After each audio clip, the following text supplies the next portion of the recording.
Assalamualaikum warahmatullahi wabarakatuh. Halo anak-anakku sekalian, kali ini kita akan belajar bahasa Indonesia mengenai teks eksplanasi. Apa itu teks eksplanasi?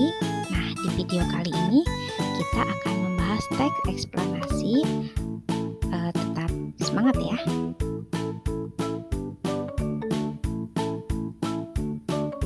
Pada video kali ini kita akan membahas mengenai teks eksplanasi. Yang pertama yaitu mengenai pengertian teks eksplanasi, kemudian ciri-ciri, struktur teks eksplanasi, kaidah kebahasaan, kemudian meringkas dan menulis teks eksplanasi.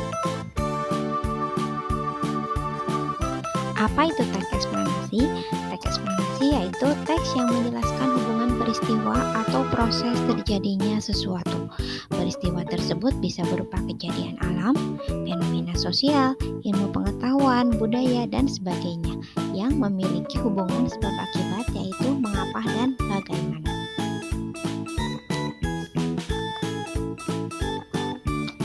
Ciri-ciri teks eksplanasi: yang pertama, terdapat kalimat fakta dan dirangkaikan dengan pola kronologis atau urutan waktu, ataupun secara kausalitas atau sebab akibat.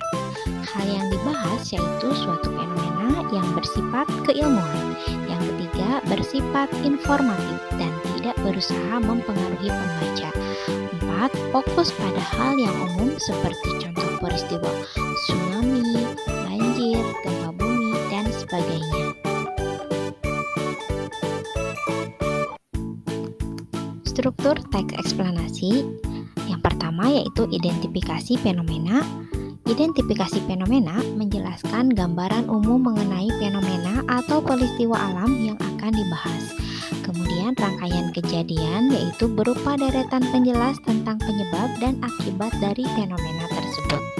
Interpretasi yaitu berupa ulasan, bisa berupa komentar maupun penilaian untuk kemudian ditarik kesimpulan. Interpretasi ini juga bisa berupa tanggapan atas fenomena yang terjadi tersebut. Berikut adalah contoh struktur teks eksplanasi. Yang pertama adalah identifikasi fenomena sebagai berikut. Gerhana bulan terjadi saat sebagian atau keseluruhan penampang bulan tertutup oleh bayangan bumi. Itu terjadi bila bumi berada di antara matahari dan bulan pada satu garis lurus yang sama, sehingga sinar matahari tidak dapat mencapai bulan karena terhalang oleh bumi.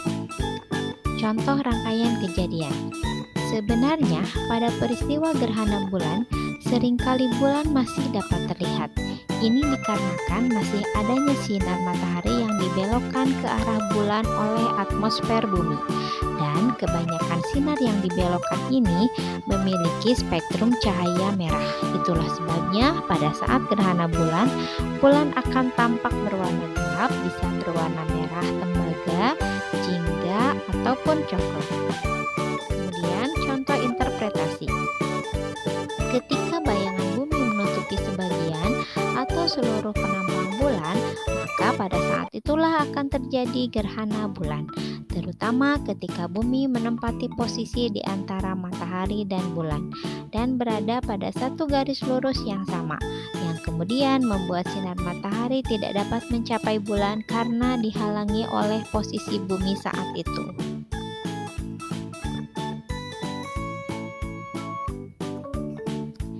Selanjutnya yaitu kaidah kebahasaan teks eksplanasi. Yang pertama, menggunakan konjungsi kausalitas. Konjungsi kausalitas adalah konjungsi yang menyatakan hubungan sebab akibat. Contohnya, sebab, karena, oleh karena itu, oleh sebab itu, dan sehingga. Contohnya, longsor terjadi karena hujan mengguyur wilayah perbukitan. Nah, kata karena ini merupakan konjungsi yang menunjukkan kausalitas. Yang kedua, menggunakan konjungsi kronologis hubungan waktu.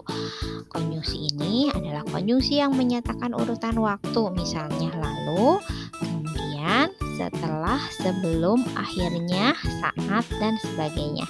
Contoh kalimatnya, batik menjadi warisan dunia non-benda setelah disahkan UNESCO.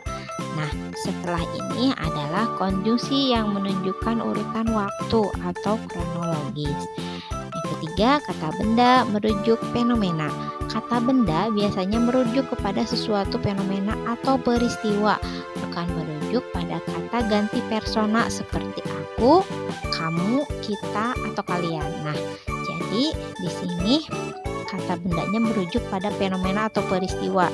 Contoh peristiwanya yaitu banjir, tanah longsor, gempa bumi, gerhana, kesenian daerah, budaya Cianjur, dan sebagainya. Kaidah kebahasaan yang keempat yaitu kata teknis. Kata teknis adalah istilah-istilah pada bidang tertentu. Ketika kita berbicara mengenai pariwisata, maka kata-kata istilah akan muncul pada bidang pariwisata. Contohnya turis, wisatawan, pemandu wisata, rekreasi, tiket, dan sebagainya. Lalu kalau kita membahas mengenai dunia perdagangan, maka akan muncullah istilah-istilah pada bidang perdagangan. Contohnya penjual, pembeli, agen, konsumen, produsen, laba, dan sebagainya.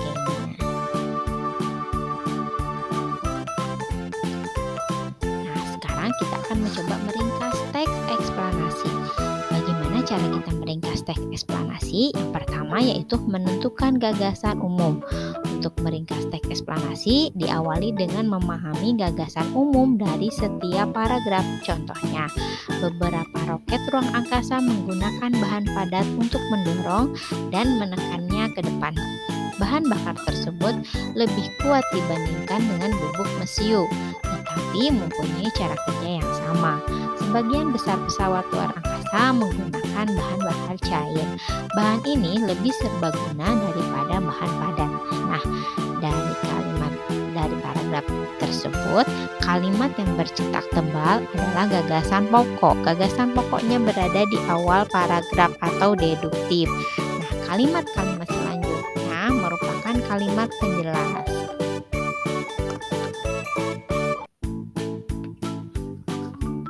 Langkah yang harus dilakukan selanjutnya untuk meringkas teks eksplanasi adalah ringkasan disusun berdasarkan bagian-bagian penting yang ada di dalam teks. Kemudian kita harus mencari gagasan pokok yang letaknya tadi di awal contohnya ya. Kemudian bisa juga di akhir atau induktif atau bisa juga campuran berada di awal dan akhir.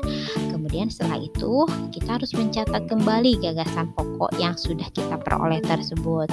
Kemudian yang terakhir yaitu menceritakan kembali dengan menggunakan kata-kata sendiri.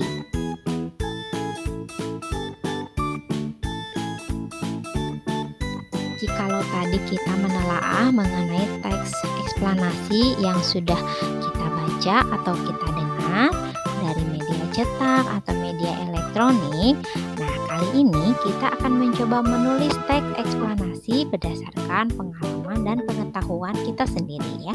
Yang pertama caranya adalah tentukan dulu topiknya atau kejadian yang menarik yang dikuasai dan aktual. Misalnya kalau di Cianjur mengenai gempa bumi yang terjadi 21 November ya tahun 2022 kemarin. Nah, kemudian yang kedua menyusun kerangka teksnya yaitu dengan mengembangkan topik utama ke dalam rincian-rincian yang lebih spesifik, misalnya penyebabnya apa, kemudian kronologisnya bagaimana, bisa berupa kausalitas atau berupa kronologis ya. Kemudian mengumpulkan bahan berupa fakta atau pendapat para ahli terkait dengan kejadian yang dituliskan dari berbagai sumber. Bisa kalian ambil sumbernya dari YouTube atau dari media cetak, media elektronik, dan lain sebagainya ya, untuk dijadikan referensi dalam menulis teks eksplanasi. Jadi selamat mencoba. Demikianlah video kali ini. Tetap semangat dalam belajar. Terima kasih. Wassalamualaikum warahmatullahi wabarakatuh.